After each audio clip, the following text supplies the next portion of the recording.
Somebody stuck with us long enough in this podcast to listen to this point to completely hear us derail, and they're like, I was learning something. It's gone. No, 100%. If they're still with us here, they were all curious of what the hell no hell means.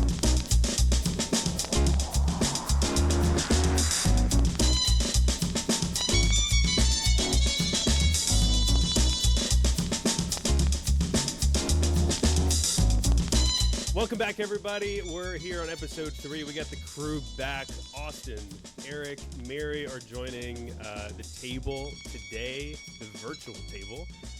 And we have a really interesting topic, like we were just talking about before we hit record. This is either going to be a good time or a weird time. And hopefully this doesn't mark the end of the Driven Leadership podcast. But today we are talking about what is the worst leadership conversation that you have either experienced, been the receiver of, or given to a team member that was in your stead that you look back on and be like, man, that wasn't my best moment. And so yeah, we're going to jump into that. We're going to have some commentary as we go through the stories and really just talk about, like, look, we've all been there. We've all been lesser versions of the people we are today. How could we have handled that differently? If I was the other leader who gave me that bad conversation, what did I actually need in that moment? So does anybody have anything to add about kind of expectations or how this is going to work before we jump into Mary's story here? Yeah, I would just ask, what if I don't have a story because I've been remarkable track record of leadership conversations, both leader and a team member. You never got any feedback. I've always followed great people, and I've always led well, right? I think Austin's just highlighting the power of arrogance and how that plays into leadership. Or narcissism. Oh, how I wish that was true. Or what the book title, The Unaware Leader. I mean, it's fantastic. It's coming very soon. Yeah, it'll be a quick book. Yeah, he's writing it daily. Awesome. Well, let's jump into it, Mary. Whenever we first said this topic, you said you had a couple of them right off the bat. So if you want to get us started here, we'll let's hear your worst experience. Yeah, well, it wasn't me.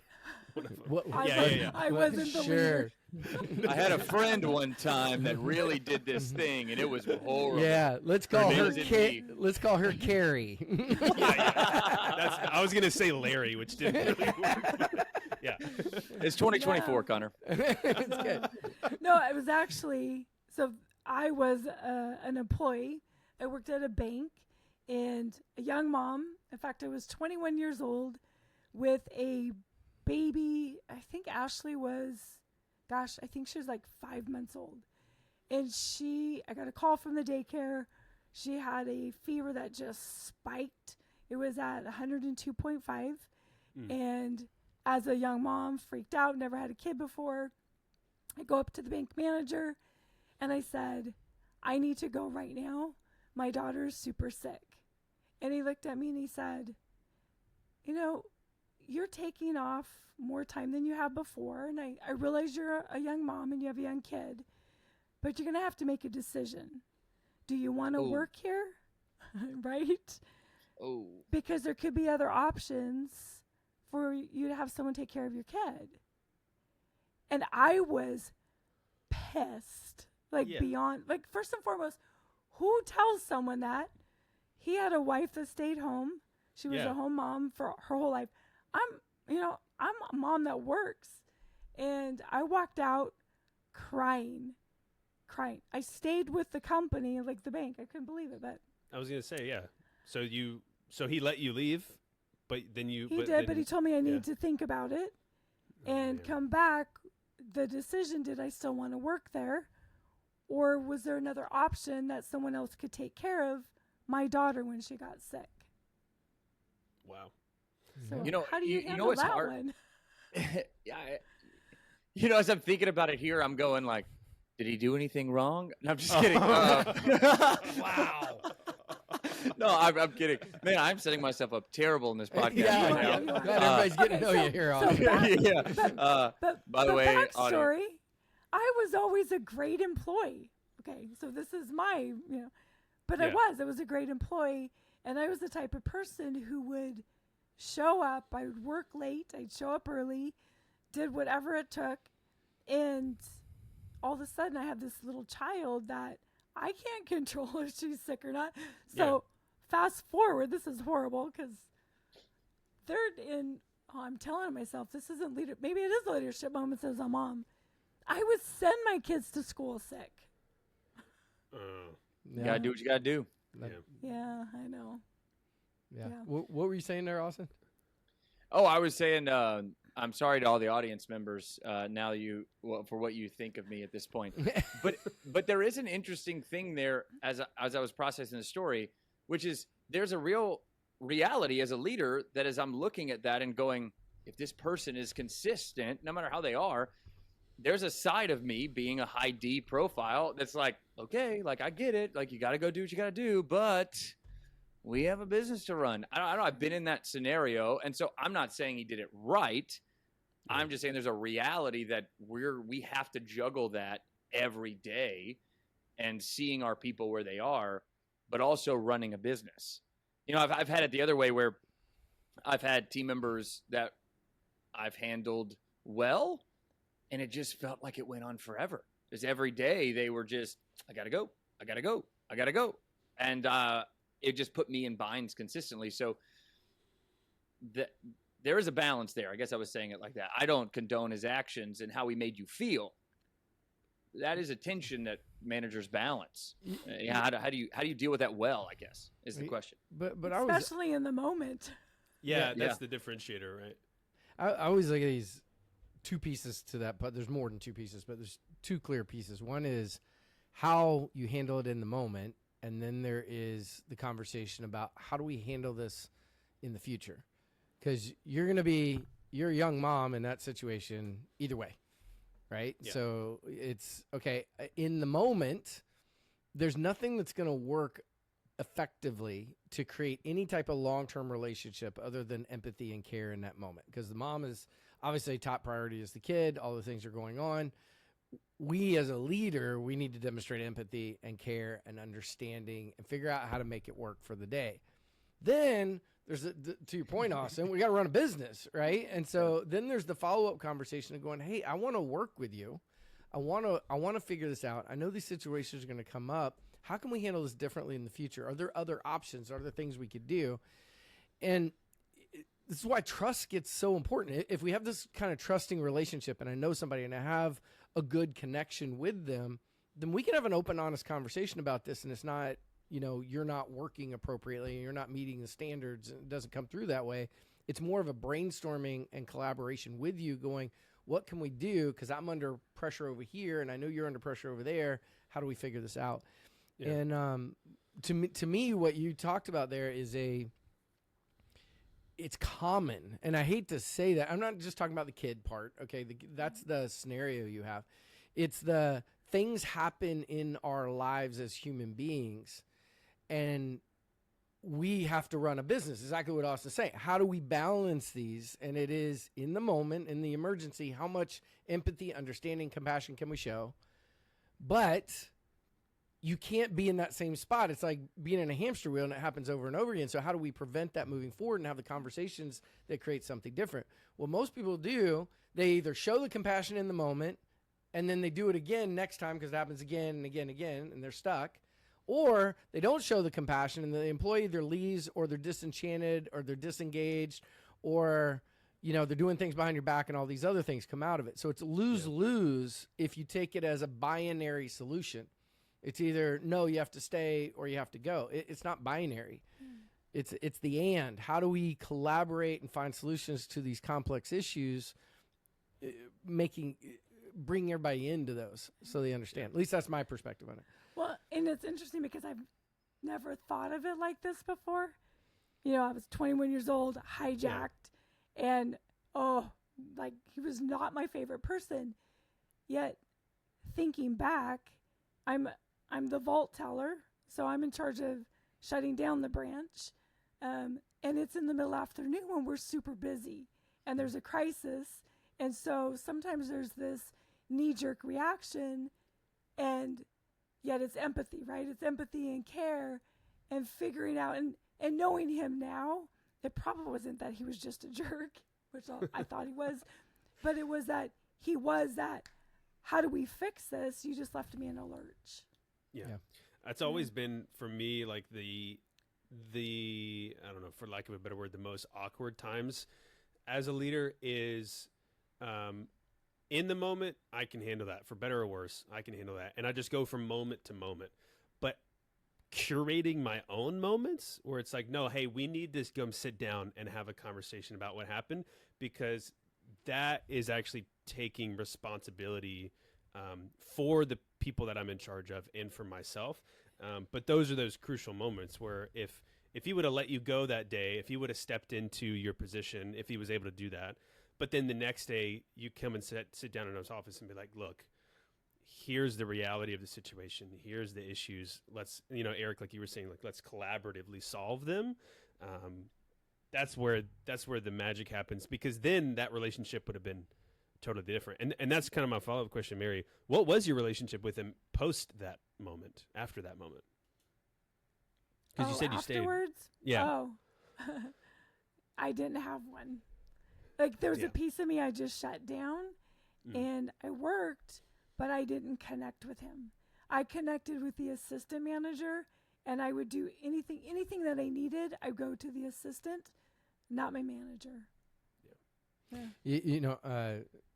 I'm thinking through, if I'm listening to this, what comes out. So I meet a lot of leaders, and they do what we're talking about, right? So they have the moment, they're empathetic and understanding. They come back, they have the meeting, they sit down, they talk, but then they sit down in that meeting, and then the person they're talking with is not collaborative, and they're not looking for solutions. They're more looking to dictate that you need to surrender to, this is part of my life and this is the way this goes, and take it or leave it. And that's why, so any collaboration requires a couple elements to it for it to be able to happen. And if you don't have the elements in place, then you'll never get to collaboration. So it's like, so if you're in the spot, so trust has to be high. You have to have the time to work through the issues and talk them through. And there also has to be this communication ability and emotional intelligence to handle the moment. So it's, I see it all the time. I've dealt with it personally, where it's one of those pieces aren't in play. And, it's either a rushed conversation, the person I'm talking to doesn't get the bigger picture, understand that it's about more than them, and I can't seem to break through that, or I didn't do the work on the front end. I didn't have enough of a relationship to where there's a wall that's between us, so I'm communicating through a wall. I'm communicating through a filter, so I'm like, hey, I care about you and your child and all these things, and what they're hearing is, you're just saying what you have to, and you have to run a bank, and you expect me to do something different, and screw you, I'm not going to play the game. Digging the hole deeper. Yeah. Right. So it's, and so I say, and this is advice for me too, when I find myself in those spots, when it doesn't happen in the moment, I wish I was good enough in the moment that I could have the realization, but afterwards I digest those moments that don't go the way I want to. And I go, what could I have done different? And almost always it comes down to, I didn't do the groundwork before that emergency happened to be able to have that level of conversation with them. Yeah.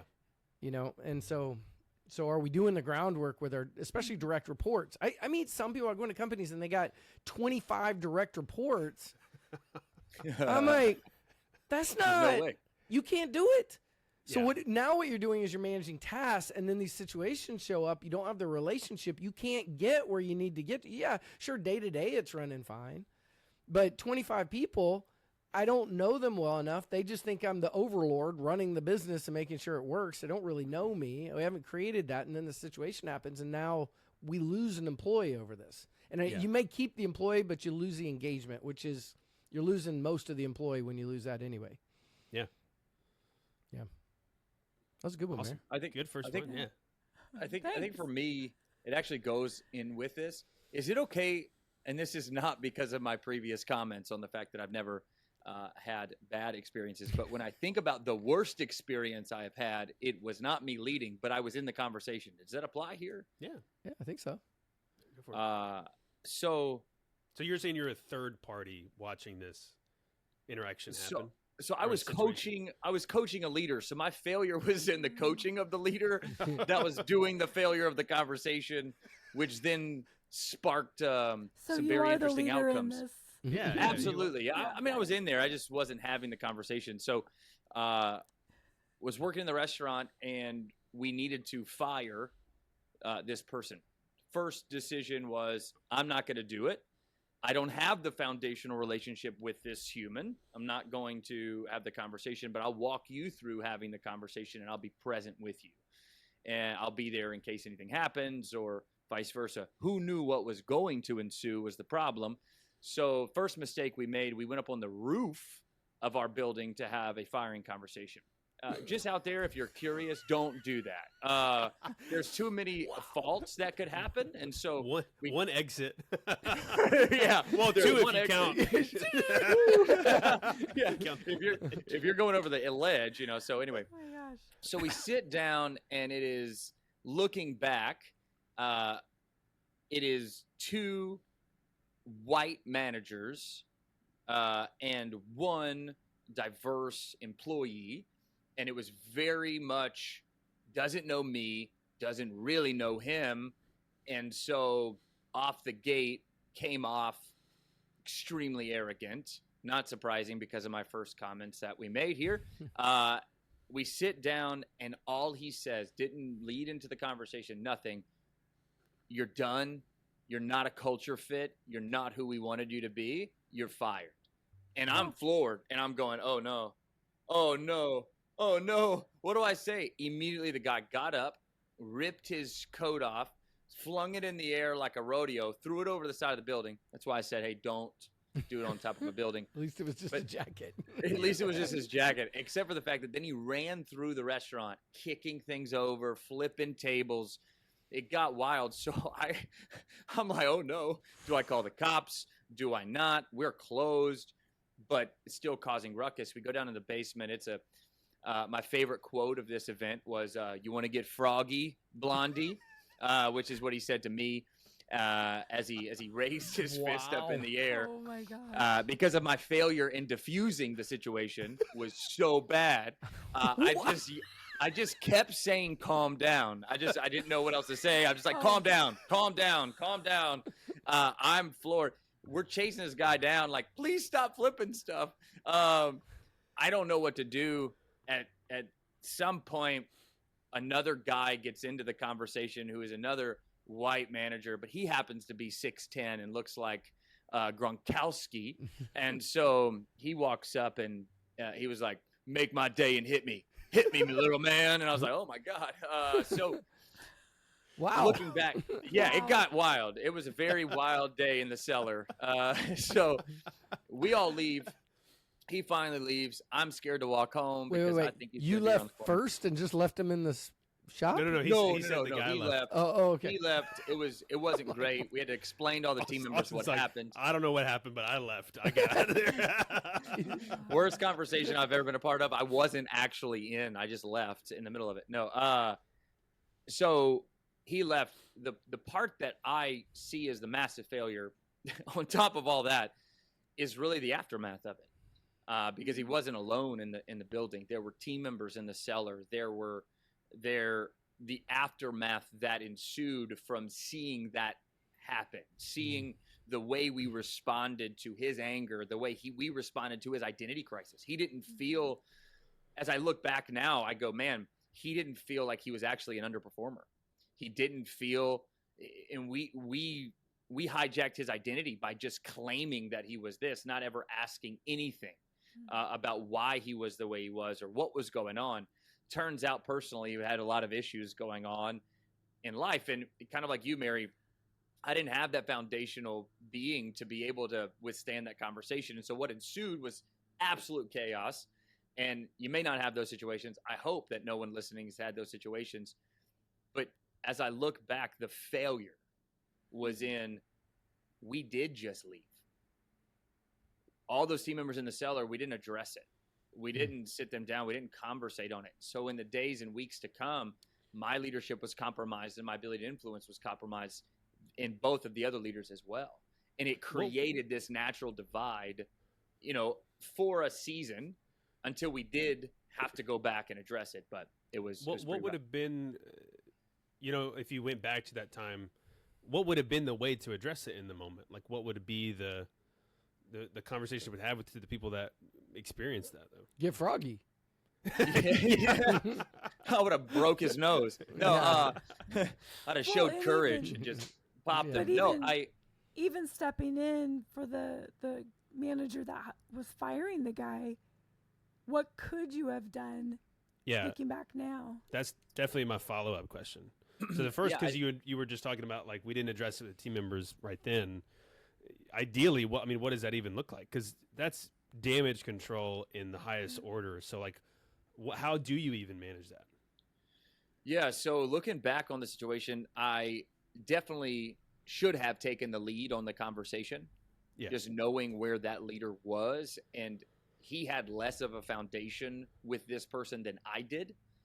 Not realizing that at the time, I should have asked more questions to him. What does the conversation previously to this conversation look like? How have you asked questions? How have you sought to understand what is going on? And because everything at this point is hearsay. And so I learned a valuable lesson that unless it's specific observed behavior, got to be really cautious to make claims and really understand what happened and not assume, because like my grandmother used to say, that makes an ass out of you and me. Yeah, but I think a lot of people have said that. No, my grandmother coined the phrase. Yeah, she coined it. Look it up. Whatever you find, that's her name. So, but I would have absolutely asked more questions to him before we started. But in the conversation, at the very least, write a script or like do a rehearsal, so you can expect what's about to come. I would have done a lot more than just. Yeah, I would have done a lot more than just willingly follow him up to the place where it happened, which is all I really did. So then in the conversation, would have definitely cut him off and stopped him from that quickly. Not in a disrespectful way, but hold on. Let's really ask questions. Let's lead well. And then ensuing, before he left the roof, working to really understand where his grievance was, if that was possible. But going back to the cellar, to your first question, Connor, when all of that's happening, those team members are looking and watching and being aware of that. I really wish I could have thought with what I am now to sit all of them down and go, hey, look, I know that sucked. To look at, to watch, to feel, and just really open a dialogue with them about what they experienced and how they're processing that, and walk them through what happened, and also just take ownership for what it looked like and what they may perceive it to be, knowing that their perception is reality regardless of my intention. And so I didn't understand that then. And I just said, well, if they have a problem with it, then they need to come talk to me, because it's their fault for misunderstanding, rather than going and really creating a moment that could build trust.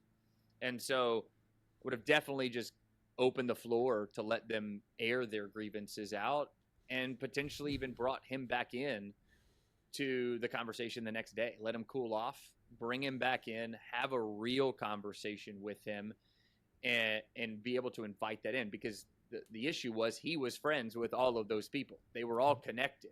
Yep. And so what happened was his perception of the story then disseminated, and it became racially divided. It became very much stereotypical of this, in all of these stories that we tell ourselves and that we feel and we experience because of our perception, came to life. And I had no ability, because of my actions, to lead through and to help guide at least their minds, not manipulation or trying to coerce, but even give my perspective on it. I wasn't I took that away from myself. So You know what I was thinking while you were talking is, and we deal with this occasionally. For example, in Bold, we'll get because we do process-based things, and some of those processes are either scary to people or frustrating or whatever goes on.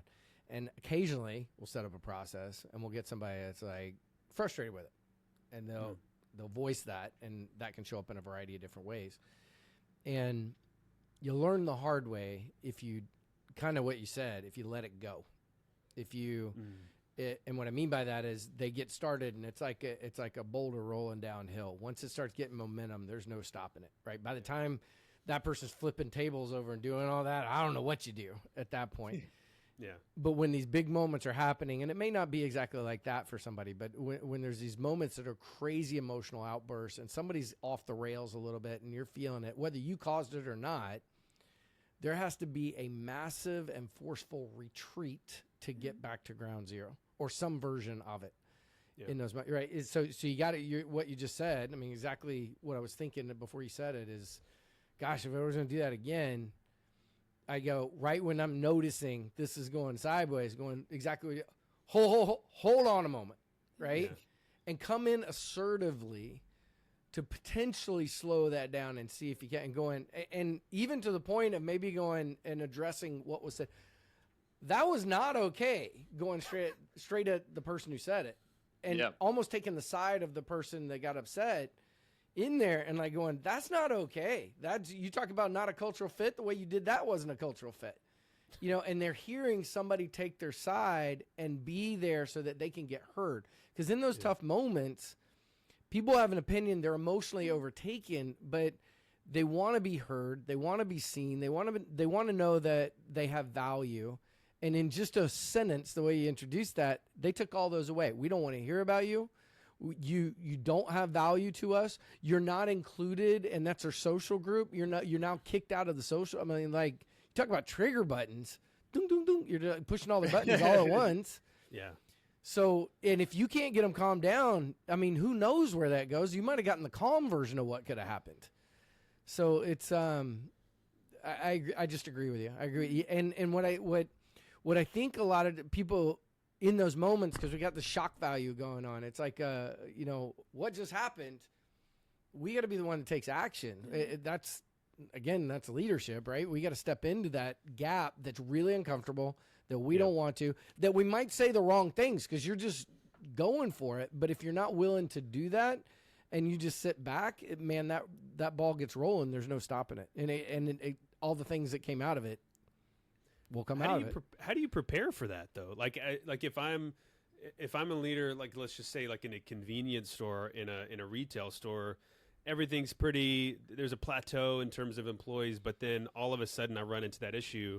How do you prepare somebody for that moment? Because obviously, like Eric and Mary, like you guys have seen that a lot in Bold, and I'm confident that you guys know how to de-escalate at this point. But are there any, like, I mean, at this point, even books, ideas? How do you prepare somebody to go through something like that? You have children. You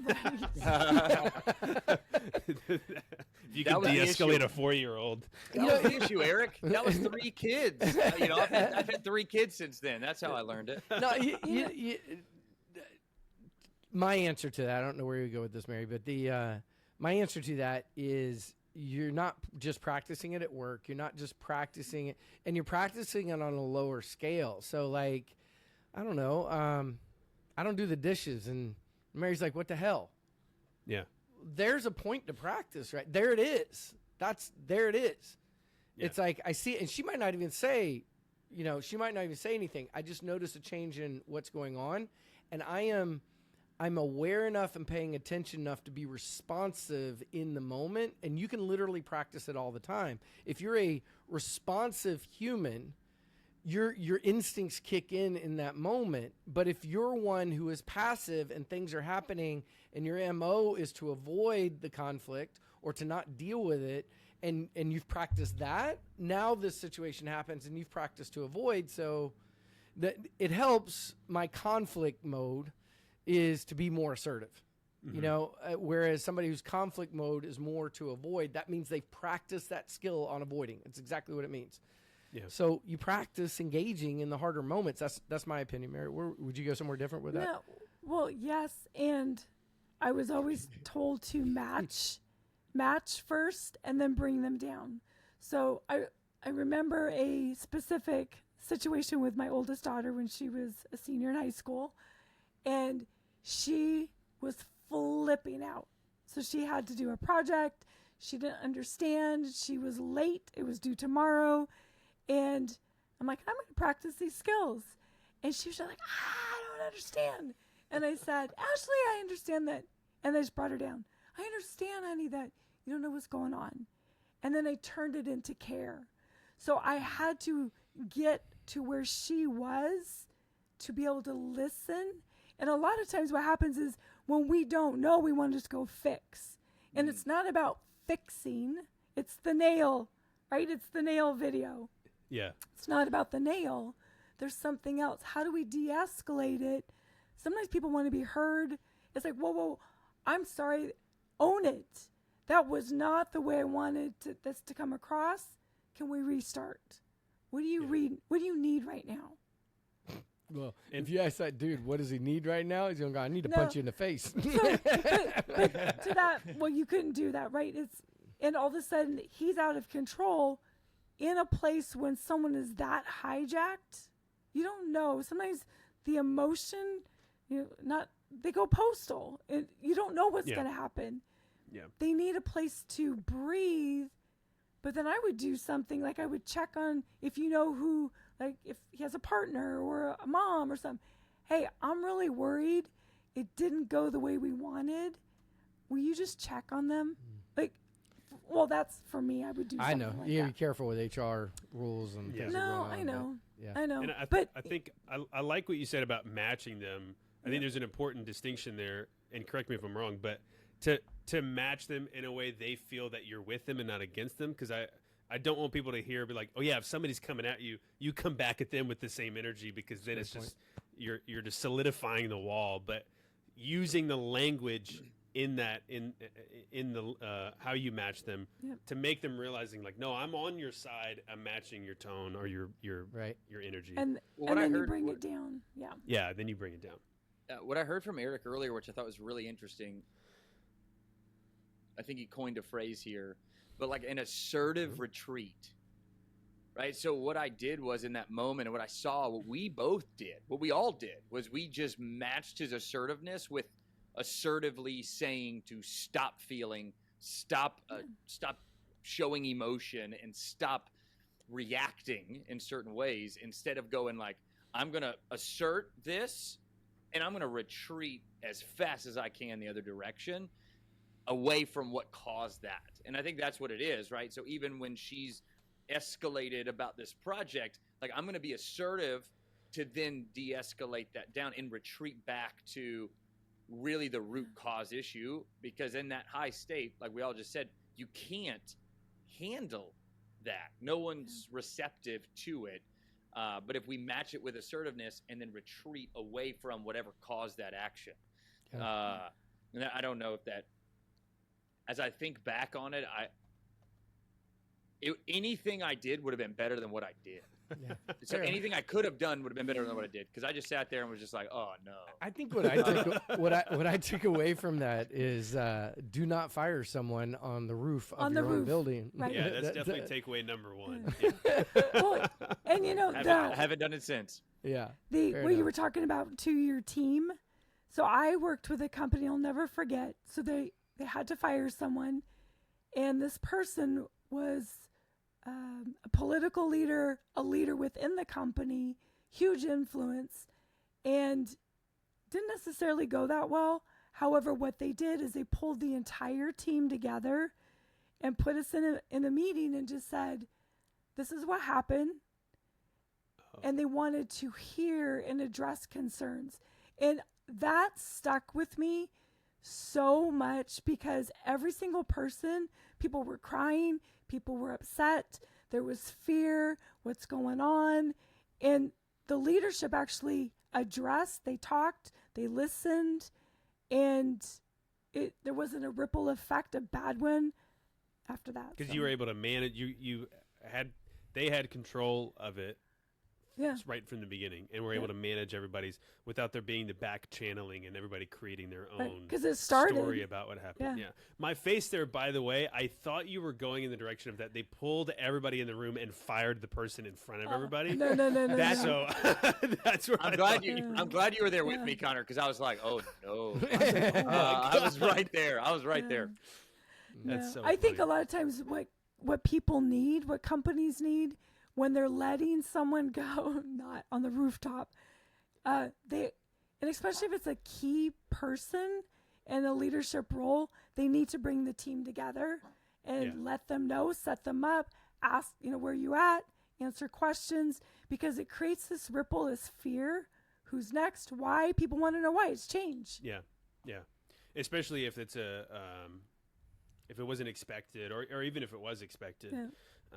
If it's not part of the culture, there's some cultures that there's a high turnover, so it's like, it's not a big of a deal. So, I think we can have like our own episode on how to fire people the right and the wrong way, because I think there's a lot, there. If there's stories, man, that's just one of many that I've really royally screwed up. So.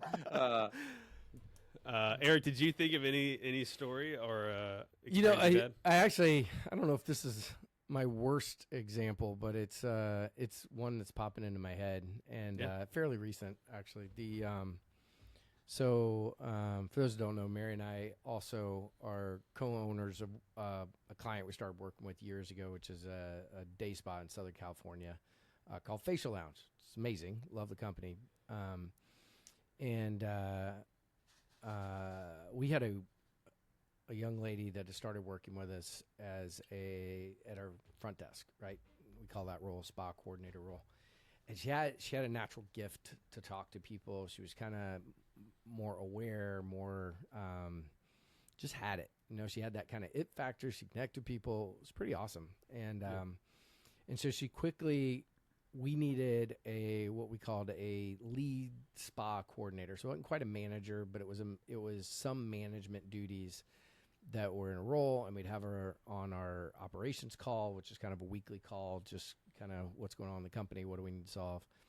And so she had been with us at that point only about 6 to 9 months, but had done some great things. And so she gets into this role and got a pretty significant pay bump to get into there. And then easy way to say this, 90% of the time she was unbelievable. And then we'd have these weird moments where she was just, and I'll give you a few examples, but it was just like she just lost her mind a little bit. She'd get really frustrated. And typically her frustration was either me or my partner that was in there in something that was going on. It'd be very random, so. How frequently? We had 2 situations in 9 months, Okay. One of them.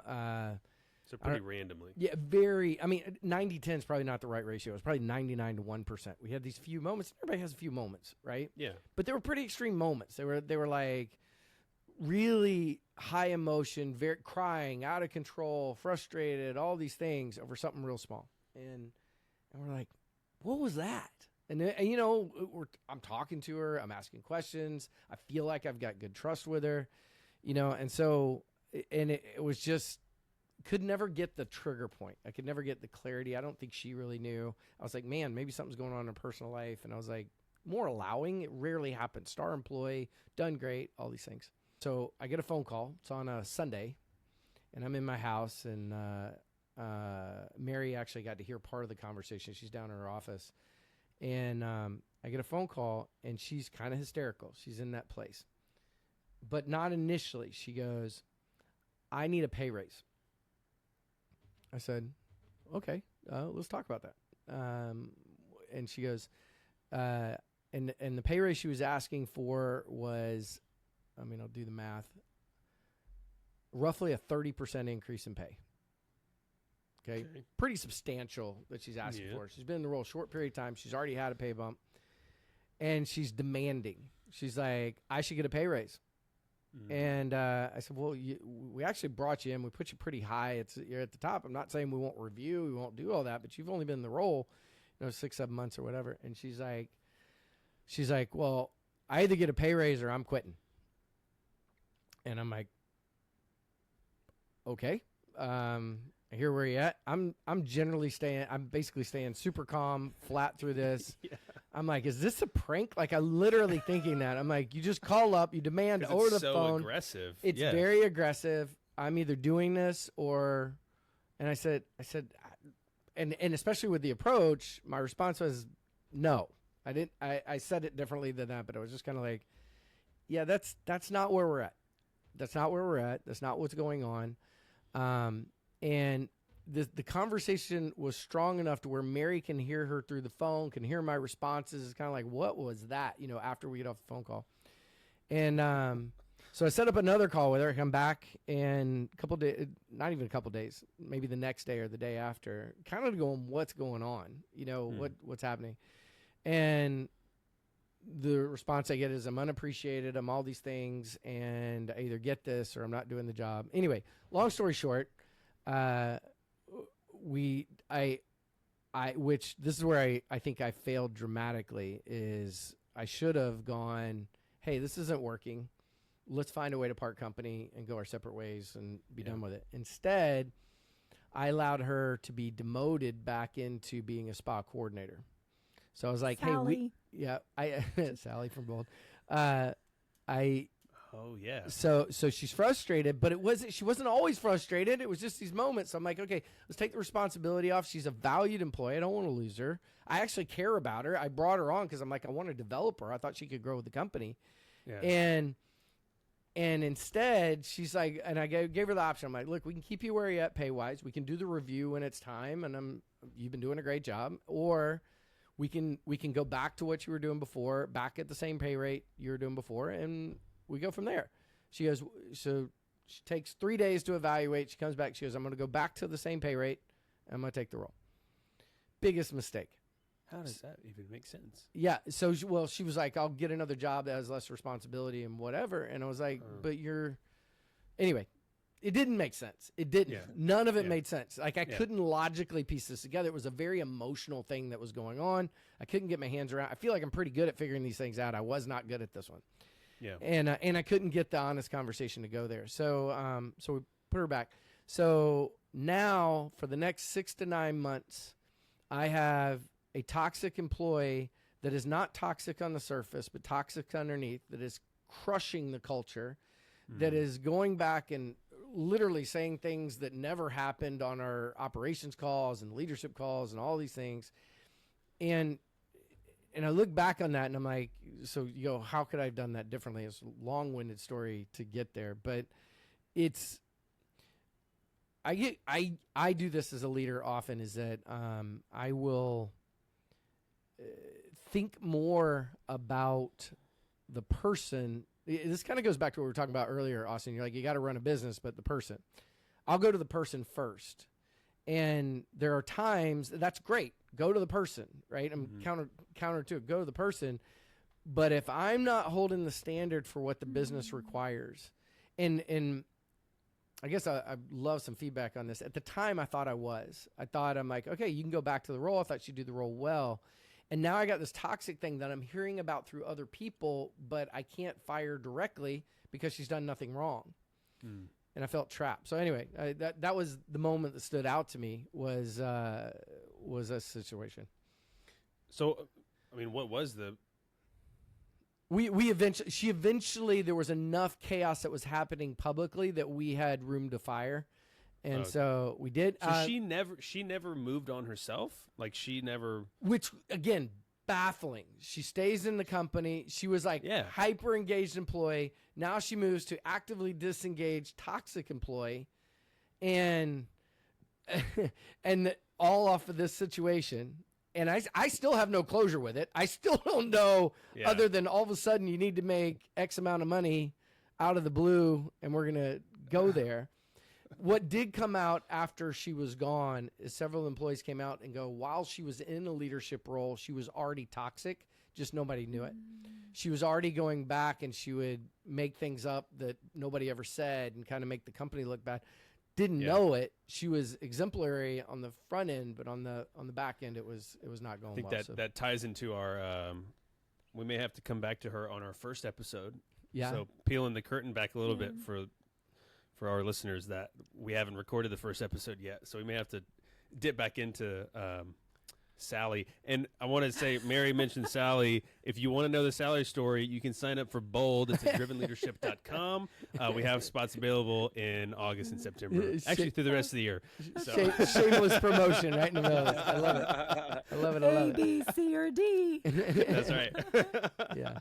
And it is tough in that because as a leader, you're looking at the 99% and you see what you think is someone who's super engaged, and all of a sudden it's like, that's out in left field.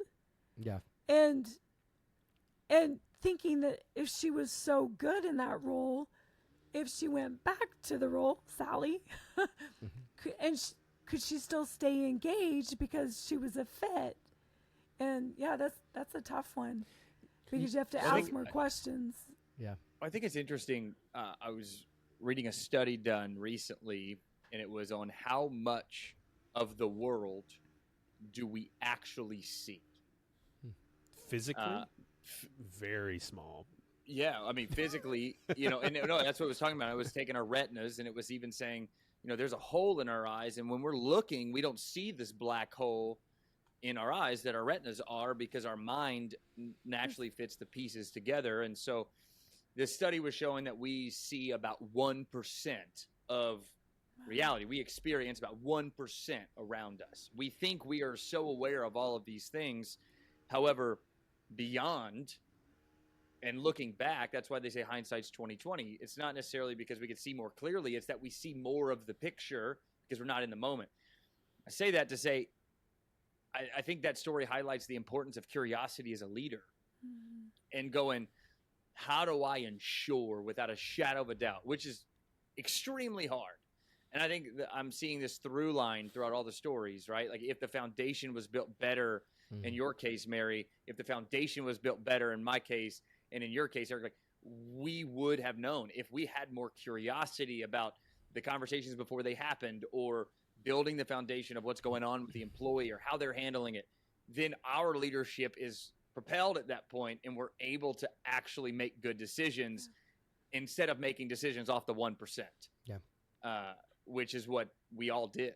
And I'm not saying you, Mary, on that first one. I'm saying we did, as in manager Bob, who is a jerk. FYI, I'm just kidding. I don't know you, Bob, but you're not a jerk. I don't know. Maybe you are. Who knows? To your point, what I took away from that, I don't know how.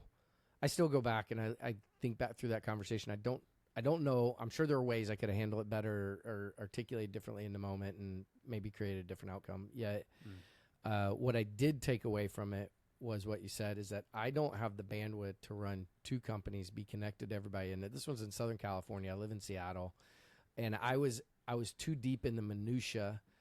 And so, and since then we've gotten really incredible people that have kind of picked up the mantle, that step into this in-between management role, and they're doing phenomenal, doing exactly what you're talking about. And so it doesn't, because there's something, I don't know what, there was something in there that created this way before that conversation. That's my belief, is that she was dissatisfied, frustrated. There were things going on. There wasn't a platform that she felt safe enough to talk or communicate or be heard.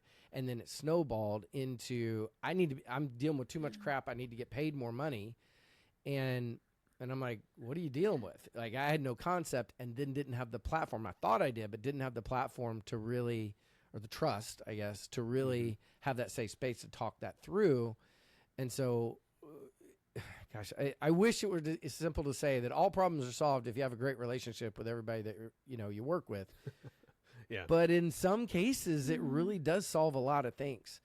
It definitely solves how we talk to each other, so that these epic fail leadership moments become less, they just aren't the epic fails. They become much more of this, hey, let's talk this out. Let's figure this out. Let's see where we can go. And it's respectful and it's kind because that's how we've learned to be with each other.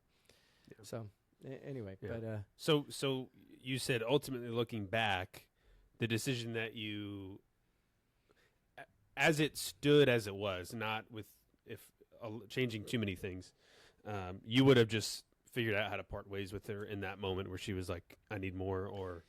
So I think number one, I should have asked a lot more questions. Mm-hmm. You know, I should, like today I still don't know what really went on there. And if I don't know, it's because I didn't ask. You know, she was in a place really wanting to and instead I just kind of walled up and said, hey, yeah, no, you're not getting the money. That's not happening. Yeah. Now, no matter how she delivered that, and this is where, you know, I teach leadership. And all the time I go, it's not their job to get the communication where it is. It's my responsibility. It's 100% on me. And you go, well, they came at you. They did all this. They handled it all wrong. Yeah, sure, they did. And it's my job to stay calm, to listen. And I did stay calm, but internally, I'm like, Austin, you and I were having this conversation the other day. It's like I'm a extremely high D personality. But what I've learned to do is I feel it on the inside, and on the outside, I can kind of cope through the big situations like that. Somebody comes at me, I want to come right back at them. Mm-hmm. I want to come back over the top. I'm like, you coming to me? Let's go. So I was in there internally. Outwardly, I'm saying, well, we just can't do that. And I'm saying it calmly, but that's not. But I was also saying, F you, no hell. You know, I'm doing all these things, and I'm just saying it in a calm fashion. She was empathetic enough and she got people enough. She knew what I was feeling on the inside, whether consciously or unconsciously. She knew I was saying, screw you, I don't appreciate the approach, and I was reactionary, and she had my buttons pushed. So, which I think at the end of the day was some round of what she was going for. I'm going to get what I want, or I'm going to push the buttons, and I'm going to get a reaction. Yeah. So, yeah. Question, totally off topic here. Is no hell something that you say in Seattle? No, that's like that's he's from the South. I'm from North Carolina. That's a North Carolina phrase for sure. I didn't know where you picked it up. I've been in North Carolina or South Carolina. Mine's hell no. It's it's hell no. Not, yeah. I think it's like no hell. No hell. Wait, is that? I thought you just misspoke. Who says that? No. Wait, you didn't misspeak. That's what it is. Did your grandmother coin that phrase? No, man. I'm thinking. Ask Eric what the. In your house? No, okay. So I don't. This one. No. What is no, it? I need to know. So in your room. So you look up. What is that? So the ceiling, above us. I don't know why. I learned to call that the roof. They'll say the roof, and I'm like. So I'm like, it's right here on the roof. She's like, you mean the ceiling? No, that's not how it works. That's because that '90s song "Raise the Roof" it just got stuck in your head. Is that's right. The roof. That would be. Is on. No hell, that's not what it is. If I came over to your house and you're like, hey, can you go check this on the roof for me in that room? I'd be outside with a ladder trying to crawl up on your roof. Be like, I don't know what I'm supposed to be looking at. Somebody stuck with us long enough in this podcast to listen to this point to completely hear us derail. And they're like, I was learning something. It's gone. No, 100%. If they're still with us here, they were all curious of what the hell no hell means. I don't know. They were going, no hell? Was that a misspeak? I thought he was just misspoken. You're just calling him out on it. I'm pretty sure I said that in that was me and my friends in high school. Like that was where we went. So I don't know. I feel like that's where I got that from. No hell. Funny. So I have a story that I'm sitting on, but I'm going to wait until the next episode to share it, the next episode that we do this, because I think we can have a part 2 of this. I think we have other stories. I imagine Tony's got to have some stories of things that he's messed up. And he's not here to defend himself, so there's no way. I have stories of Tony of things he's messed up. I got him. Perfect. I got. If you can't think of anything, we got you, Tony. You'll be on the next one. Yeah, and there's about 40 or 50 stories that came to my head. And it's weirdly enough, they all involve people getting really angry and threatening me. I don't understand. There says a may lot. be a We'll have an pattern there. episode. Yeah, This talks about your personality. Yeah, I have a very punchable face. So. Well, look, we Fair. definitely want to hear from you guys on what are your firing stories, either firing a team member or getting fired. We want to hear about the stories that you just struggle with in leadership, and we'll have another episode of these. This will probably be a very recurring segment where we come back and we want input from you guys listening. So send them over, info-drivenleadership.com. And any other thoughts before we let everybody go here on anything, any lingering ideas or thoughts or comments? I think ultimately it's just coming at this with the right mindset. You know, the interesting part is we all have this foundation. We keep saying that, but in our leadership journey, we all come with the mindset, the foundational mindset that this is a journey and this is a process. And so to anybody listening, I would just challenge, we don't want to admit when we screw up a conversation or how we screw up a conversation, but it's in that very thing that, like, it's not about the destination in leadership, it's about the journey. And so each one of these moments, how can we learn from them and what can we take away? And so just keep doing it. I think that would be my thing to anybody listening. Just keep going. Don't let it stop you from continuing on, because what's on the other side is beautiful. So. Yeah, well said. Learn to laugh at yourself. Like, seriously, some of these leadership moments were like, oh my gosh. It is. Yeah. And you learn never to want laugh to tell at yourself. anybody again. Right, you never want to. And at the same time, the more we laugh, the more we have fun, we let it go. Otherwise, sometimes they will destroy our self-confidence, going, oh, I don't ever want anyone to know what I did. Just own it. Own it. Yeah. Yeah, I want to steal from the military here, their AAR after action report. And as these situations happen, a lot of people want to shove them away. And instead, how can we reflect? How can we do? What can I learn? What can I do different? And the more we do that, we really get better a lot faster. So I love that. Actually, I love I had that a term. mentor. Oh, go ahead. No, I was going to say, I've never heard that term before, the AAR. I always say post-mortem, which I never like because it's very bleak. yeah, that's, But I'm going to switch that to AAR for sure.